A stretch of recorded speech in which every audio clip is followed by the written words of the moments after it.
What are some psychological life hacks you can do to give you an advantage in situations? When a group of people laugh, people will instinctively look at the person they feel closest to in that group. Yeah, honestly, I can relate to this. When me and my wife are talking to our coworkers, she tends to look at her boyfriend a lot. Especially when we're like cackling really hard, so this does make a lot of sense. Story 2. I learned this on here a few years ago. For anyone in customer service, or works for many different situations, but CS is a big one, put a mirror behind you at the counter. This way, angry customers who approach you will have to see themselves in the mirror behind you, and the chances of them behaving irrationally lowers significantly. No one wants to see themselves act like a D-head. Story 3. This is one of the reasons why many bars install large mirrors behind them. The main reason is so the bartender can see who is where and if any new customers approach at all times, but there are other reasons as well. If you're ever attending a bar and a customer approaches you directly and starts getting upset or angry, just take a deep breath and step slightly to either side and lean on the bar, using either your right or left elbow only. If you move your head out of the way just fast enough to break eye contact, they will be briefly forced to stare at themselves. Even if you don't move fast enough, peripheral vision always seems to notice that familiar face.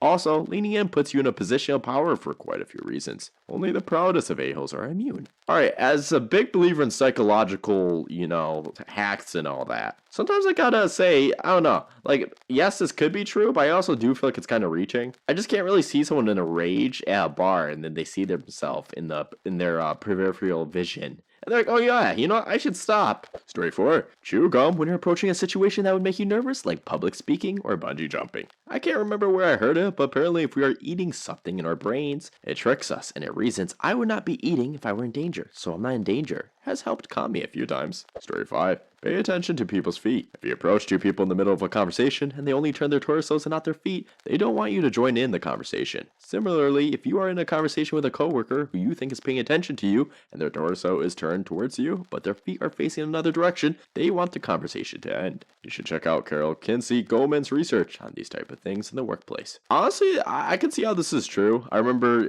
I was in a situation, was at a party, and I was talking to this girl, and she showed interest in me. I remember one of the people at the party was like, yeah, but her body language was face towards my friend. So I ended up talking to her for a bit, and literally 2 days after, nothing, it goes nowhere, and she ends up having like a huge crush on my friend. I shouldn't probably say crush, but she definitely had a big interest. And it's interesting, because even though she was communicating with me the most and showing more interest, her body language was facing my friends. It's either that or I had no riz. Story 7. For interviews, I recommend altering your psychological state beforehand. Tell yourself, I've known these people all my life. We're old friends catching up. I can't wait to see them. Visualize the experience, shaking hands, making eye contact, having conversation. What things can you not to wait to tell them? Hold an open pose, stand with your legs apart, hands on your hips and shoulders back while doing this, and smile. This may sound cliche, but you are in charge of your own psychological state, and the power of suggestion is strong. This is very true, if you're ever getting tortured in the military, you get captured, you get tortured, you're responsible for your psychological well-being. Obviously, I'm making fun of this story. I'm sorry. Story 8. In sales, though I guess it could be applied in other ways, once you make the sales pitch, don't say anything else. My boss at an old job was training me and just giving me pointers. I was working at a gym trying to sell memberships. He told me that once I got all the small talk out of the way and presented the prices, that the first person to talk will lose. It didn't seem like a big deal, but it actually worked. Often there were long periods of awkward silence as the person tried to come up with some excuse, but usually they bought. It was quite impressive, actually. Story 9. People will remember not what you said, but how you made them feel. Also, most people like talking about themselves, so ask lots of questions about them. There's been some really good advice in this thread that refines ask about them quite a bit. That would be good to incorporate. Stuff like get them talking on a general topic, movies, music, ask them what movies, music, whatever it is that they like, engage them on that. Go from there. Offer bits of information about yourself, then bounce it back to them. For example, watch out for the social cues that you may be pissing the person off. They might be the one person who really don't like talking about themselves. If you notice those cues, stop. Your goal is to make them feel good via engaging them on their most cherished subjects. Also to note, this technique is really good for various situations that might otherwise be awkward. For example, when you are trying to draw out a reserved person, how do you do that? Show an interest in them, a genuine one ideally, and go from there. Is there someone you want to know better in that special boy-girl way? Asking about them is often a really good approach. Trying to get someone to like you in a situation with a power differential, for example in a workplace setting or a job interview, get them talking, ideally about something work-related that makes them feel competent. They will remember how good they felt in your presence and they will color their perception of you. You're not aiming to be the audience to a monologue. You're trying to find ways in which you can connect with that other person. The ultimate goal is to connect. Story 10. You are in control of your emotions and thoughts. Try replacing some immediate responses. Tell yourself you're happy about something or you're excited. Eventually your brain will end up believing it. That's the same for being down, and that's why you should never try to diagnose yourself. Saying you're depressed or have social anxiety would end up with you being more anxious and more depressed. You won't notice it at first, but over a few months, it will have a pretty noticeable effect on your personality. No, it's very true, because if you consistently are kind of down on yourself, if you think about if you're down on yourself, a byproduct of that, a result you're going to kind of create, is the fact that you're going to become a less confident person. And unfortunately with life, it's kind of a slippery slope, when you become less confident, you stop taking less risks, less opportunities. People that don't try to pursue as many opportunities or risk will tend to not be presented as many rewards in life. And unfortunately, if you think you're ugly, you're not going to go up to a girl that may be your wife eventually. If you think you suck at your work, you might not go up to that person who's famous in computer science that could get you that job that makes you 300 grand a year. And that's the thing, people that are confident are going to make these choices. And even if it lands flat on their face, guess what? They're going to keep trying to shoot their shots. And the people who are going to be shooting their shots are going to be the ones getting the opportunities. Story 11. Stand up straight, no slouching, hands out pockets, and head held up high. It's not just a cliche. You literally feel better and people around you feel more confident in you. Not always a must, but try to dress well for important occasions, including interviews. If you look good, you feel good. And if you feel good, you'll do good. In a negotiation setting, always start by anchoring, meaning start on a more radical extreme end of what you expect to get. That way, you and the other side can work to that result rather than you locking yourself out of it. Avoid saying I think and I believe unless absolutely necessary. These are phrases that do not evoke confidence and will literally do you no good. When playing a game of cards with casual players, mutter to yourself the exact opposite of what you want to happen. So if you want your opponent to fold, then mutter, please don't fold, please don't fold. An overwhelming amount of times, the opponent will fall for the bait. When feeling anxious, clean up your house/apartment. You will feel happier and more accomplished than before. From an academic standpoint, this is mostly just armchair psychology. But from a real-world standpoint, these have worked all very well in my personal and professional lives. Now, I definitely agree with the dress good, feel good kind of. I don't know why, personally for me, if I'm like shorts and a hoodie and my hair is like all messed up, if I'm walking outside, I don't know why, but I have the most anxiety ever. Like, you catch me on a day when I got my haircut and everything, I feel like I could just, I'm a superhero at that point, I'm the Riz god. Top G 100% Riz. Tell me you didn't cringe just hearing that. But yeah, my hair's messed up, I look all crappy and all that. Definitely no Sigma energy there. Story 12. Promise yourself you'll never talk crap about other people. Even when people around you are talking crap. Even when you're agreeing with the crap they're saying, you don't have to make a big deal of it. Just don't partake in it. Once people get the idea you're not into saying mean crap about other people behind their backs, the amount of crap they talk around you will decrease. It isn't fun to talk crap unless everybody's talking crap. Your decision to stop talking crap and their eventual reaction to you not reciprocating the crap talking will positively affect both of you, as well as your relationship. I don't know. For me, since I made this change in how I interact with people, the amount and quality of my friendships has grown. People will trust you more if they haven't listened to you gossip about other people. You will be seen as more of a positive person than other friends who do talk crap. Story 13. Make it a practice to get rid of filler words and phrases such as like, etc. Instead, use short pauses to gather thoughts before speaking. Though, avoid Shatner-style pauses. Using filler words keys whoever you're talking to that you're thinking about what you're saying. Leaving them out makes these thinking spots less noticeable, since you aren't essentially announcing to the world that you're thinking. It makes you seem more sure of yourself. Yeah, I'm definitely guilty of this,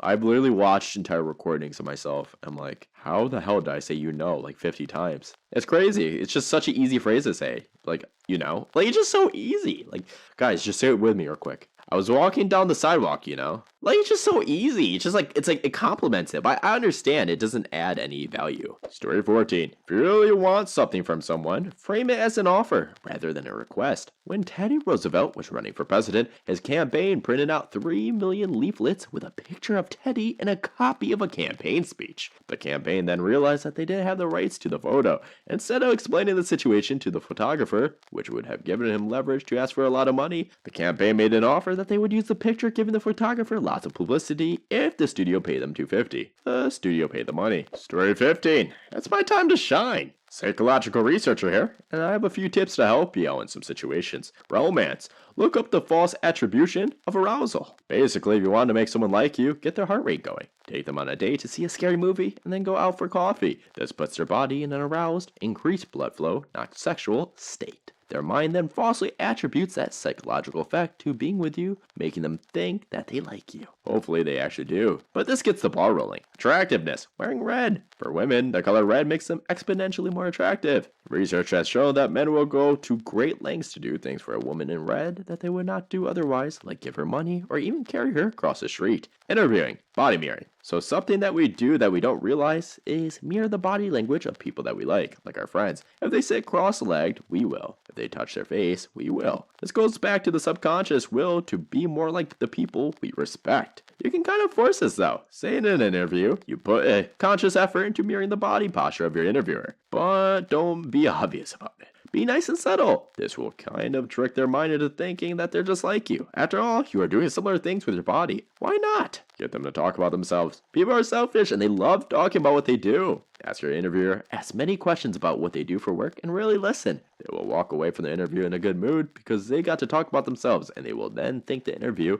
went well. If you are able to, schedule the interview as early as possible. There's a ton of cognitive psychology research about the primacy effect, which essentially states that items are more memorable if they are presented earlier. So if you're going into a grad school interview where the person will literally be interviewing all day, you will be more memorable if you go first. If you're unable to go first, go last. Similarly, there's research about the recency effect, which states that items are also more memorable if they are presented last. Though the primacy effect is more reliable, just try not to be stuck in the middle. Alright, I gotta say this real quick. Are they trying to say something about be a middle child? All I got from this is if you're a middle child, you're not special at all and you will be forgotten. Debate. Don't give your stance first, give your argument. In some self-interest research that I did myself in my undergrad, I found that your persuasiveness is fragile and dependent on your social identity. For example, if you came out and say, I'm an atheist and this is what I believe, you're already seen as less persuasive and more biased because people already know why you're arguing what you're arguing. You have something to gain by convincing people you're an atheist. What you should do is not say that you're an atheist at all. Say, this is what I believe, because people don't have an assumption already in their mind. They'll be more likely to view you as less biased. Bonus points. If you're on the opposite side, for example, a conservative arguing for gay rights is going to be viewed as very persuasive and not biased at all, because they are literally having nothing to gain from holding that viewpoint, while a homosexual arguing for gay rights does have something to gain and thus is seen as more biased. Additional oddities. Reminding people of their death will make them more likely to follow a charismatic leader. You have a much higher chance of success in a relationship if your parents and your friends like your romantic partner. The placebo effect is actually more powerful than some medications. One study found that cancer patients given placebo to treat their cancer had a 12% increase in remission rates. A UCLA study found that the students worked better in a partner task when an openly homosexual student as opposed to an ambiguously homosexual seems gay but not sure. This was true for both cognitive task, math, and a motor task. There's a ton of more fascinating social psychological research out there. Story 16. This sounds a bit silly, but if you're asking for a favor, always use the word because. I remember reading about a study done at a university where they used every imaginable combination of words to ask if they could cut in line for the photocopier. And they found that using the word because short-circuited people's brains into believing that there's a reason for it. Even if they said something stupid like, could I please cut in line because I need to make some copies. Story 17. When you find yourself in a situation where you're forced to do a job you don't care about, instead of thinking of the job as something you're doing while you wait for your one true passion, just forget about what it means to you and think instead about doing it well. Making sandwiches to pay the bills. Make really good sandwiches and be friendly. Doing scut work for your coworkers since you're the lowest on the totem pole. Do really good scut work. Sweeping floors. Make your floors the cleanest. If you get your ego out of the way, you'll realize there's a lot of joy to be found in doing anything well, with passion, integrity, and care for the people who you're serving, and the people around you will truly recognize you as a passionate, serious, caring person, even if what you're doing isn't what you're truly passionate about. Perhaps more importantly, it will create the habit of excellence. You don't develop the habit by slacking your whole life and then suddenly being awesome once you reach an imaginary plateau. Story 19. This is one of my favorite topics, a few scattered ones that come to mind in no particular order. You have to give a speech or otherwise get comfortable with the location. Go to the venue early and shout, scream, yodel from the stage, stomp around loudly, act like you effing built the place. The extra sense of being familiar with the area and ownership will still be there when the pressure's on. Body language author Tanya Raymond has a lot of good tidbits like this one. Number 2, you can get most people to cooperate with requests more easily by telling them you can X instead of you must, should, need to, have to X. Or go do X. It's called permissive suggestion, and you can probably try it out in the next 10 minutes no matter where you are.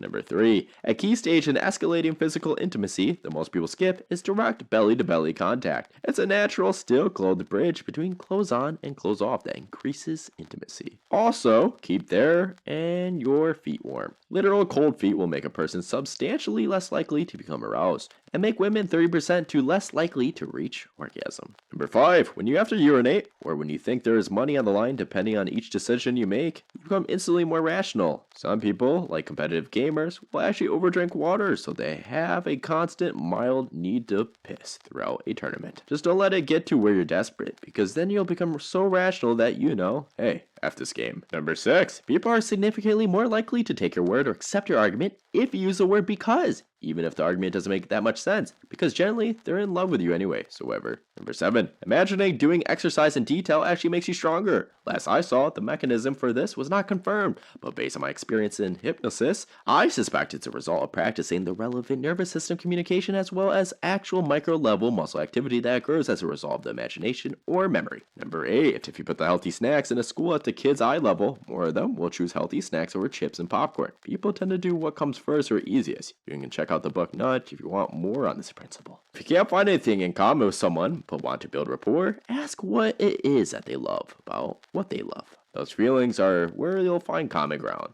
Maybe watching soccer doesn't interest you, but you can connect with them over the appreciation of skill and the camaraderie that you get from it, because that's what you love about poker. Number 10, a big picture one. The following quote is attributed to family systems therapist Virginia Satter. What do you think is the strongest instinct in human beings? The student replies, survival. Nope, the strongest instinct in human beings is to make things familiar. There are obviously cases where this doesn't apply, but I've often said that the best generic advice you can give anyone at almost any time and wind up helping their emotional well-being is to simply nudge them to start doing some kind of new, especially social activity on a regular basis. There's a reason why the take a pottery class cliche exists. When your current routine involves any kind of boredom, malice, or lack, you might as well shake up the routine and get some new inputs into the system. Story 21. At work, I used to depend on the input of one of my team members. He was really argumentative and mostly a massive effing D, but unfortunately, he was absolutely amazing at what he did, so we all just put up with it. He took every opportunity to undermine me and make him look better than me, etc., etc. Anyway, I used to manipulate him really well with a mate, I'm totally stuck here. What do you think's the best way to do it? And straight off the bat, he'd just tell me the best thing to do.